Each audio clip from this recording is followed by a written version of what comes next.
Salam Pro Justisia. Baik Bagini, luar biasa kita jumpa lagi ya. Jumpa dengan orang yang sangat istimewa, yaitu Bapak Kompol Lamhot Sihombing SIK Magister Hukum. Luar biasa. Ya. Selaku Kasubdit Polda Riau. Siap, Kasubdit Jatanras. Kasubdit Jatanras ya Pak ya. Ya.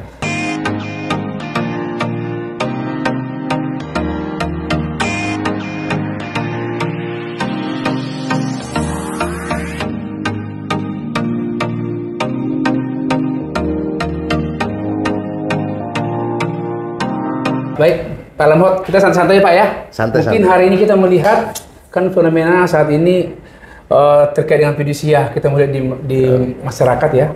Ini sangat perlu ini edukasi kepada masyarakat supaya mengetahui bagaimana terkait dengan regulasi terkait fidusia dan juga pasca putusan Mahkamah Konstitusi, bagaimana cara eksekusi terkait dengan objek jaminan fidusia. Ini sangat menarik Pak. Jadi Bapak saat ini di Polda Riau selaku Kasubdit Jatanras. Jatanras Polda Riau, luar biasa. Nah, Bapak juga terkenal nih kalau kita di Riau ya. Pak Lamhot, siapa yang nggak tahu dengan Pak Lamhot? Kan begitu Pak ya?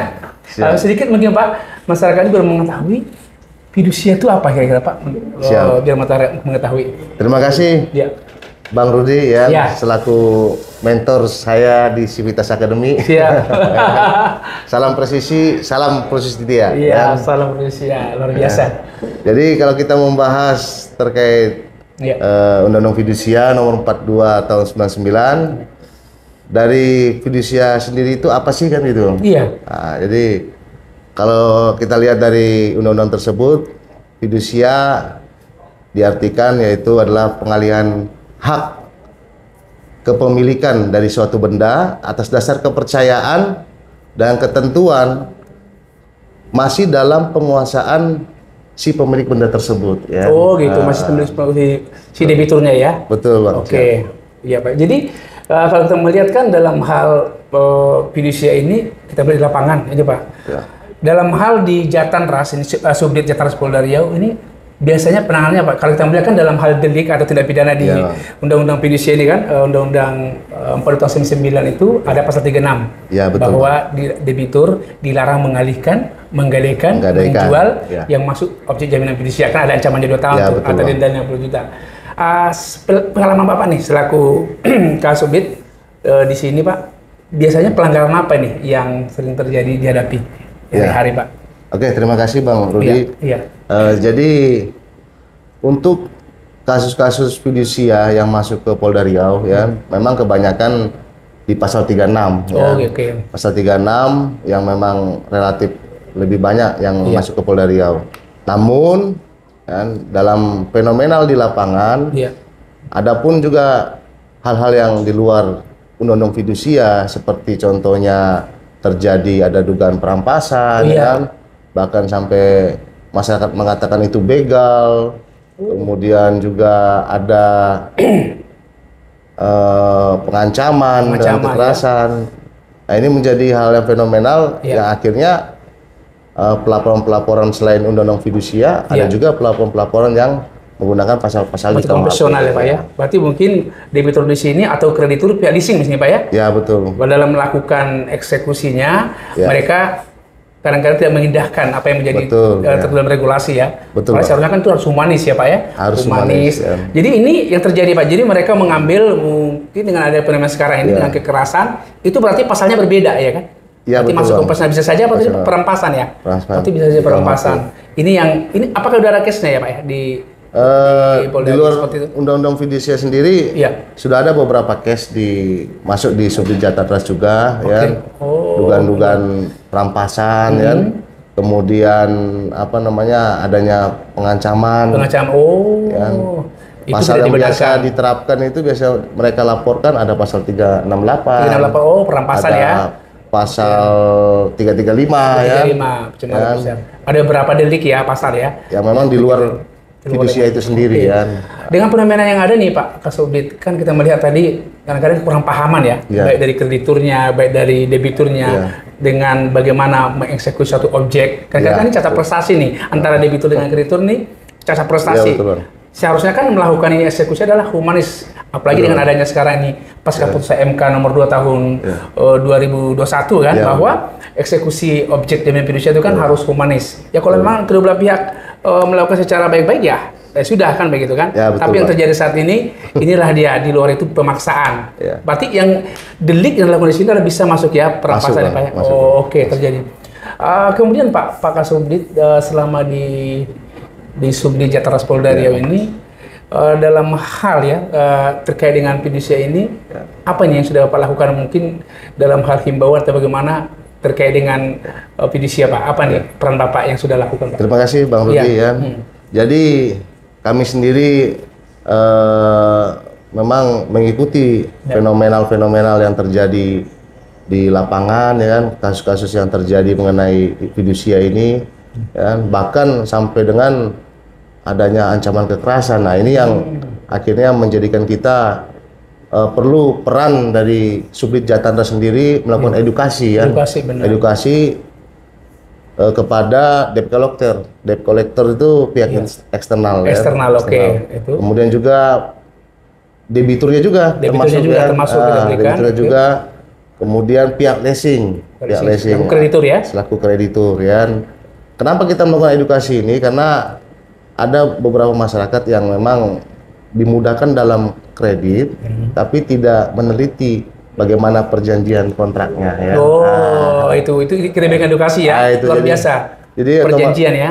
Jadi akhirnya di kemudian hari ketika menunggak ya, di atas 2 bulan dilakukan somasi dan sebagainya, akhirnya si debitur ini merasa nggak terima dia. Dia maunya ya sudah, tunggu saya ada uang baru saya bayar katanya kan. Padahal sudah tertulis di agreement atau perjanjian ya kan, harus nih kan itu ada prestasi kan. Ada prestasi juga. Iya benar-benar ya. Dia nggak dipahami sama debitur. Kemudian dari pihak debt collector atau eksternal ya, ini yang rata-rata mereka juga belum dibekali seperti pemahaman sertifikasi tadi kan. Manfaatnya apa? Memang mereka ada surat tugas, ada mereka pegang salinan fidusianya. Tapi ada beberapa juga sebagian besar malah itu tidak memegang sertifikasi. Yang ini akhirnya nanti jadi polemik, akhirnya arahnya ke premanisme ya. Karena mereka tidak di bidang itu kan. Makanya lebih cenderung mereka semacam agak memaksa ya, ada ancaman-ancaman tertentu ya. Bahkan kita bisa lihat yang viral sekarang kan. Iya benar, itu dia. Di medsos. Saat ini benar. Yang saat ini terjadi di Sumsel. Jangan sampai terjadi itu Pak ya. Jangan sampai di Riau. Bapak penanggung jawabnya ya. Mudah-mudahan untuk di Riau sendiri dengan kita mengedepankan edukasi ya. Kemudian juga terima kasih juga kepada Bang Rudi, mentor kami, sudah sering sharing ya, sharing terkait dari dalil fidusia ini ya. Kami juga banyak pencerahan dari Bang Rudi ya. Dan ini kita akan gunakan edukasi ini kita kedepankan sehingga penghukuman itu adalah yang terakhir, ultimum remedium. Ultimum remedium ya, luar biasa, keren. Nah, jadi memang luar biasa ya Pak Kasubdit ini Pak Lamhot Sihombing. Kalau kita melihat tadi dari testimoni Bapak tadi kan, apabila terjadi tadi anggap tadi pasal 36, di luar itu juga konvensional tadi 368. Dalam hal ini kan kalau kita merujuk juga salah satu program Bapak Kapolri yang menyatakan bahwa penyelesaian case atau satu perkara mengedepankan pendekatan restoratif justice. Karena kan kita mengetahui bahwa pendekatan restoratif justice adalah ajas hukum sebenarnya, kan begitu. Dan juga ultimum remedium itu termasuk ajas hukum, termasuk. Karena salah satu tujuan hukum itu adalah di samping kepastian hukum, keadilan dan kemanfaatan hukum. Betul. Berkaitan dengan ini, anggap ini tadi ada perkara, anggap tadi case pasal 36 itu lex spesialis, di luar itu mungkin secara pemaksaan ada pasal 368. Apakah ini memungkinkan nggak Pak, menurut Pak Kasubdit, dilakukan penyelesaian secara pendekatan restoratif justice mungkin Pak, bagaimana? Kalau kita mengingat tadi ya, tujuan hukum tadi kan keadilan, kemanfaatan hukum gitu. Dalam kepolisian di Perkap 6 2019 yang terbaru ya, termasuk di Perpol 8 2021. Nah ini kan syarat-syarat RJ ini kan tidak juga menjadi kaku ya. Jadi di situ tercantum ya selagi itu bukan kasus menonjol, meninggal dunia, ya, ya, kemudian bukan kasus-kasus kejahatan yang luar biasa, ya, mengakibatkan kerugian negara, ini memungkinkan untuk dilakukan pendekatan restoratif justice, ya. Dan apalagi bila mana kedua belah pihak sudah sepakat, ya, sudah sepakat, maka mereka membuat surat perdamaian dan kita terima. Disitulah kita akan melakukan penyelesaian secara restoratif justice. Oke, nggak kaku ya Pak ya, karena memang di perkap itu tadi pasal 12 tuh Pak ya, ada syarat formil, ada syarat material. Ya, luar biasa ya, berarti sangat dimungkinkan ya, berarti kan sesuai dengan arah program Bapak Kapolri tadi. Kemudian yang terakhir nih Pak Lamhot, ini kan dengan adanya fenomena tadi saat ini terkait dengan jaminan fidusia, ini apa kira-kira pesan dan kesan Bapak nih terhadap masyarakat, leasing atau pihak ketiga yang terkait dengan objek ini supaya terhindar dari hal-hal yang tidak diinginkan oleh kita semua ini Pak, pesan dan kesannya, silakan Pak. Terima kasih Bang Rudi. Pesan saya, ya, dari Subdit Jatanras Polda Riau kepada masyarakat Riau untuk lebih berpikir kembali ketika kita ingin melakukan jaminan fidusia, kita ingin kredit mobil, kredit motor, ya, agar lebih meneliti perjanjiannya. Ya. Terkadang kita abai terhadap perjanjian tersebut, ya, dibaca betul, ya kan, sehingga pada saat ditandatangani, ya, bila mana ke depan ada hal yang tidak diinginkan, konsekuensinya kita bisa sama-sama paham gitu kan. Jadi jangan nanti di kemudian hari si masyarakat itu sendiri malah komplain dengan yang dia tandatangani sudah sepakati, kan. Jadi dibaca dulu ya Pak ya. Ya, dibaca dulu kan. Perlu bertanya kepada yang mengerti tentang leasing, jaminan-jaminan fidusia, sehingga pola kreditnya juga bisa diterima juga, pola angsurannya dari UDP, angsuran segala macam. Nah, ini bisa dipahami oleh si masyarakat atau debitur. Kemudian untuk pihak eksternal, debt collector, ya, saya berpesan, ya, apabila Anda tidak memiliki syarat formil selaku debt collector, ya, yaitu Anda tidak memiliki surat tugas, sertifikasi, kemudian tidak memegang petikan fidusianya, maka sudah kita katakan itu premanisme dan pidana KUHP, bisa perampasan, bisa pencurian, ya, bisa juga pengancaman dan lain-lain. Artinya kami Subdit Jatanras tidak akan segan-segan melakukan tindakan tegas terukur bila mana ada pihak-pihak yang melakukan hal seperti ini.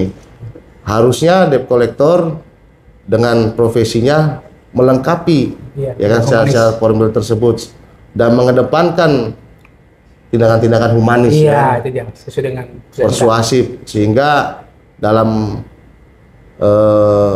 yang diatur Undang-Undang Fidusia itu untuk unsur sukarelanya itu atau menyerahkan secara sukarelanya itu tercapai, ya. Jadi tidak ada di situ unsur paksa, karena seperti yang Bang Rudi sampaikan dan dalam putusan MK 2021 tersebut, tidak bisa debt collector melakukan upaya paksa, tidak ada kewenangan di situ, ya, harus mengajukan permohonan ke pengadilan.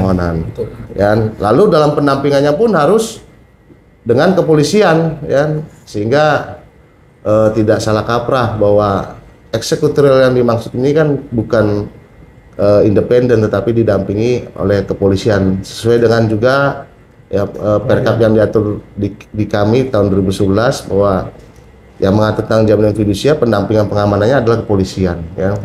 Tetap dari permohonan pengadilan. Tetap dari permohonan pengadilan, putusan lalu didampingi oleh kepolisian. Kemudian untuk khusus pihak leasing, ya, kami menghimbau juga untuk turun tidak hanya di kantor, ya, turun ke lapangan, ya, melihat para eksternal yang ditunjuk, yang dikuasakan seperti apa teknis dan mekanismenya. Dan artinya jangan sampai kredit itu baru 2-3 bulan, ya, diambil oleh eksternal, diterima langsung dilelang. Nah ini banyak masyarakat komplain tentang mekanisme kredit macet. Ya kalau bisa kita harus menyesuaikan dengan aturan Otoritas Jasa Keuangan, ya.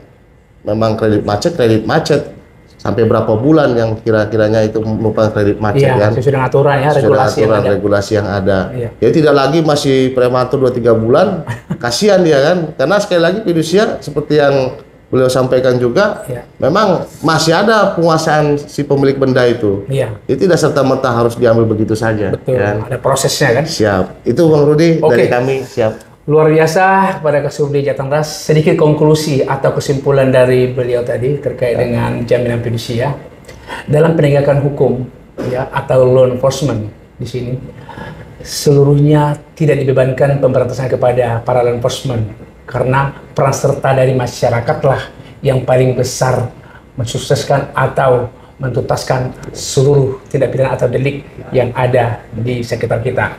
Terima kasih buat Bapak Kasubdit Jatengras yang baru siap, beliau magister hukumnya.